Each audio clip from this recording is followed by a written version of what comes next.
as it is. When you are making a sword and you're trying to find it's basically the fulcrum. It's basically the center of mass.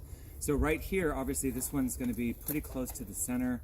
Old physics trick is just to bring your hands towards the middle. You could probably do that with a sword with a basket hill as well. The way I learned it was, you just do this and you listen. And eventually, you hit a spot that just doesn't sound like the rest of it. Now I usually have to do this a couple times.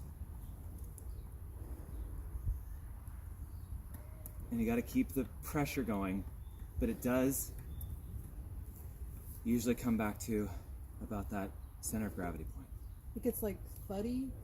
Exactly. Here you'll hear actually, let me use something that's going to create a little bit better sound and see if that helps. It's subtle, and maybe those sounds too much, and maybe I'm listening with my hand more than I'm listening with my ears.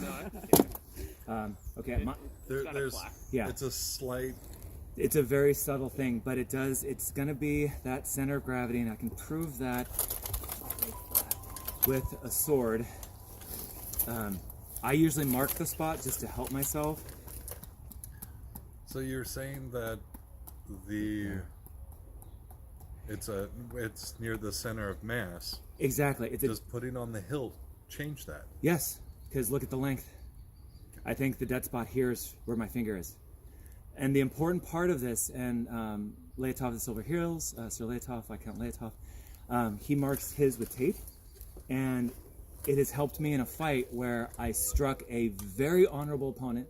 I thought I struck them very cleanly, but if you strike someone with the center of mass of the sword, you're not getting any of the rotation, you're getting less of the force that you can get with either the short stick or in the sweet spot. And I think that was why he was like, nope. And this was not someone who has ever, we were unbelts together, and I saw him win, this is Sir Geoffrey Scott. And I stood back and I was like, okay, no, Jeff's good. I know Jeff's good. He's super consistent about his calibration. And it clicked in my head. I must have hit him in that spot. I must have got him right where the center of gravity is, right where I mark that dead spot that I learned from Leitov.